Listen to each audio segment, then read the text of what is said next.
What is multisensory instruction? What is all the fuss about?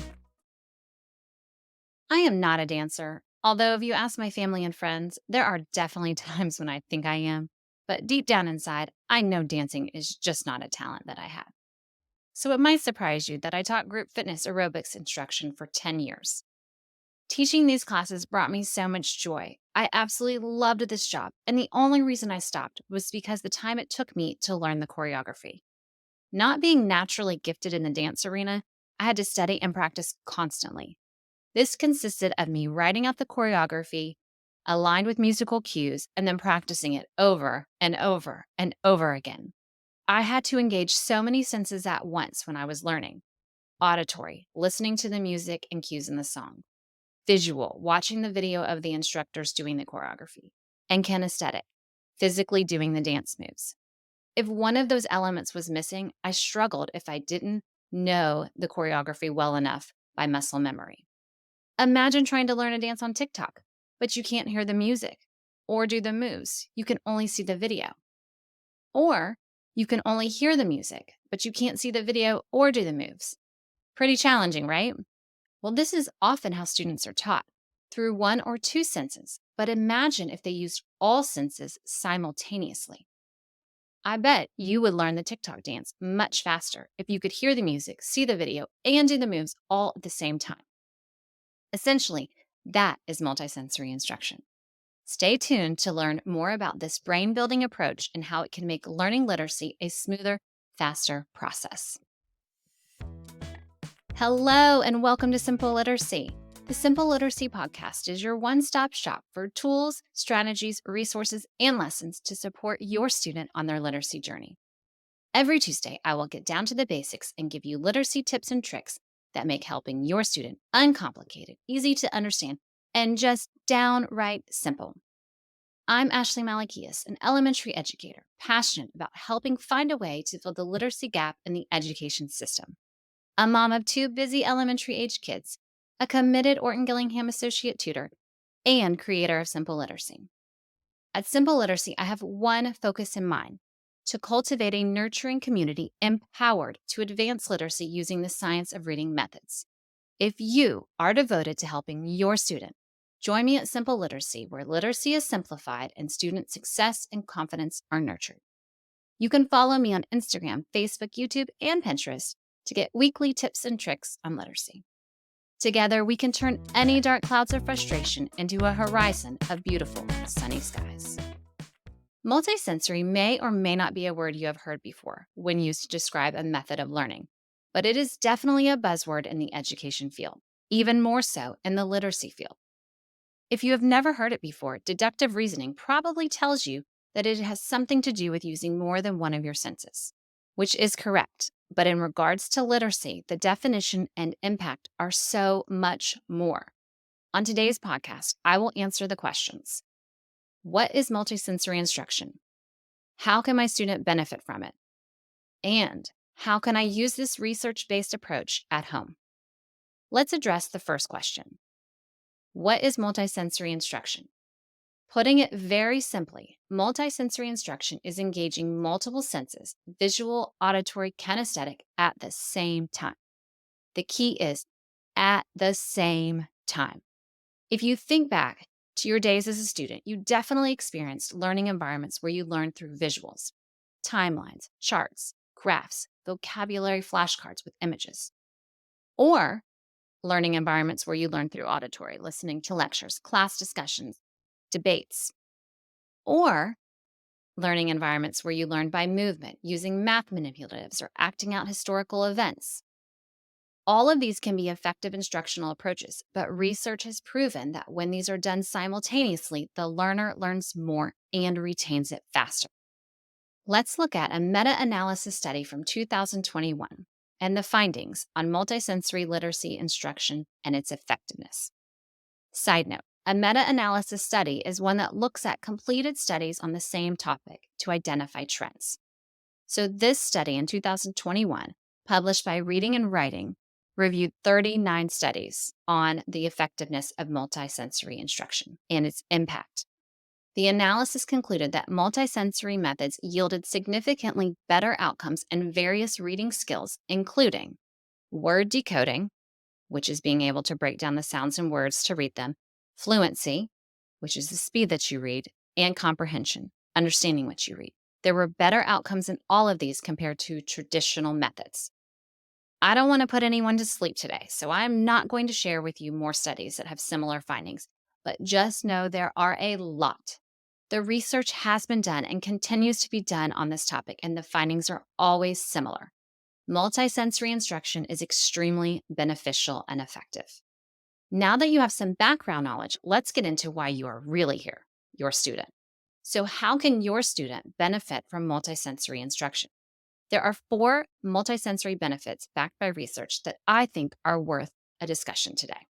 The first one, and personally the one I find the most fascinating, is the positive physical changes to neuroplasticity and brain connectivity when multisensory instruction is used. In 2020, the journal Neuron published research showing that multisensory learning induces neuroplastic changes in the brain. How amazing is that? Your brain undergoes physical changes when multisensory instruction occurs. That's life-changing for struggling learners, but also beneficial for all students learning the language. When I work with my students, I always let them know the research. The more they understand the why behind what we're doing, the better their buy-in to do the multisensory routines. I often describe these connections to them as train tunnels in your brain, moving information from one place to another. When multiple senses are not engaged, your train is more like a steam locomotive and moves that information at a slow pace. But when you fire up multiple senses at the same time, the slow steam locomotive turns into a speed train and moves information in your brain at super fast speeds. When you think about all the components needed to be literate, vision, hearing, speech, working memory, comprehension, phonological awareness, orthographic mapping, and more, the faster these components can work together, the better. Therefore, building speed trains is the end goal when thinking about the connectivity between the literacy regions of the brain. Wow, pretty awesome benefit, huh? The second benefit to multisensory instruction is improved long-term retention of information. The Journal of Education Psychology published a study that showed a 50% increase in information retention when multisensory instructions were used. That is huge. Who doesn't want to retain information better? Having to learn something over and over can be frustrating. Retention increases because utilizing multiple senses at once reinforces learning pathways. For example, the tactile experience of writing a letter while simultaneously hearing its sound reinforces the connection between the visual representation of the letter and its corresponding phoneme, also known as sound. And voila, your brain has an easier time recalling the letter and its corresponding sound in the future. The third benefit of multisensory instruction is cross-modal transfer. This means that knowledge gained in one sensory channel is more easily transferred to another. The Journal of Experimental Psychology published research findings indicating multisensory learning facilitates cross-modal transfer. Here is an example of how cross-modal transfer can benefit your student. When your student is stumped, they can use all of the sensory channels to try to recall the information. So information learned visually can be more effectively recalled through auditory or tactile cues or vice versa.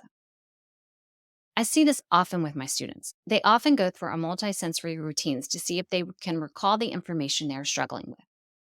Essentially, we are just giving the student more tools to rely on when one tool, in this case it's a region of the brain, malfunctions or breaks.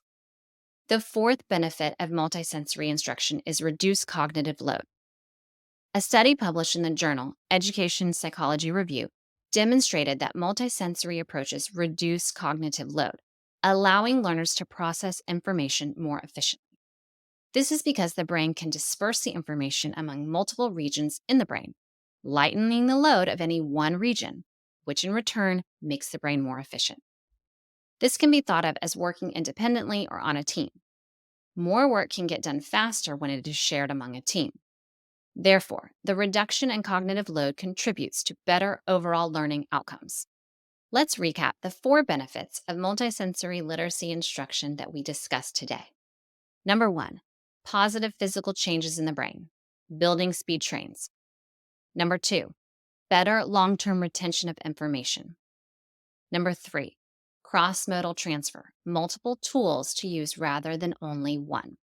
Number 4, lighter cognitive load, working on a team instead of alone.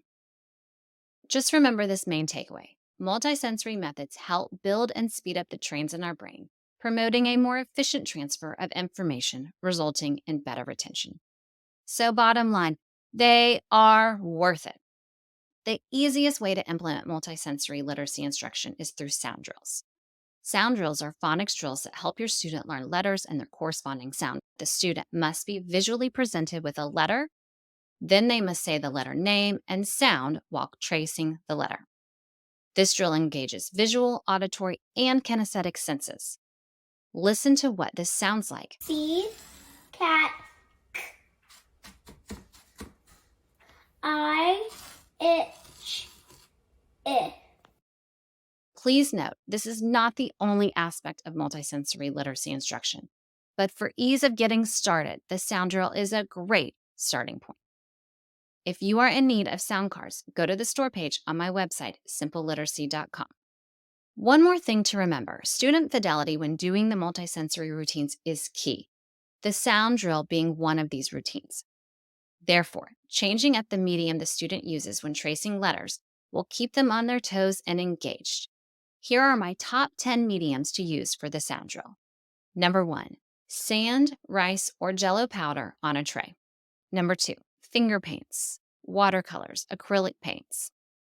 Number 3, whiteboards and whiteboard markers. There are so many fun colors now in whiteboard markers. Number 4, magnetic or gel boards. These boards are always a fan favorite. Number 5, chalk. Take the work outdoors for some fresh air. Number 6, scented pencils. Although I don't find scented pencils pleasing to my sense of smell, kids love them. Number 7, dot markers. Another fan favorite and great for introductions to new letters and their sounds. Number 8, textured fabric. There are so many fun options when it comes to fabric: velvet, faux fur, satin, etc. Number 9, sandpaper. Just be sure to get the ultrafine to protect those little fingertips. And last but not least, number 10, toy cars or train. These are a must for younger students and another great way to introduce new letters and their sounds. If you're interested in this list, email me at simpleliteracy@gmail.com. Multisensory instruction has so many positive emotional and academic benefits for students. The investment in teaching your student why it is important and how to do their routines with fidelity is worth the time, energy, and occasional nagging reminders. I want to end with this quote from the author of The Multisensory Teaching of Spelling, Jeanette Klingner. Multisensory instruction is not a fad or a magic bullet. However, it is a research-based approach that can be a powerful tool for helping all students become successful readers and writers. Thank you for hanging out with me today. I have loved sharing what multisensory instruction is and how to use it in your home. I am devoted to helping you help your student. If there's a topic you want me to cover, please send me an email at simpleliteracy@gmail.com, letting me know what you want to chat about. Follow me on Instagram, Facebook, YouTube, and Pinterest to continue to learn all about different ways that you can enhance your multisensory instruction at home. And tune in to my next podcast about phonological awareness, learning more about why phonological awareness is essential to setting your student up for literacy success. Until then, get those scented pencils and dot markers out so you can get those sparks going in your student's literacy brain. And remember, together we can turn any dark clouds of frustration into a horizon of beautiful, sunny skies.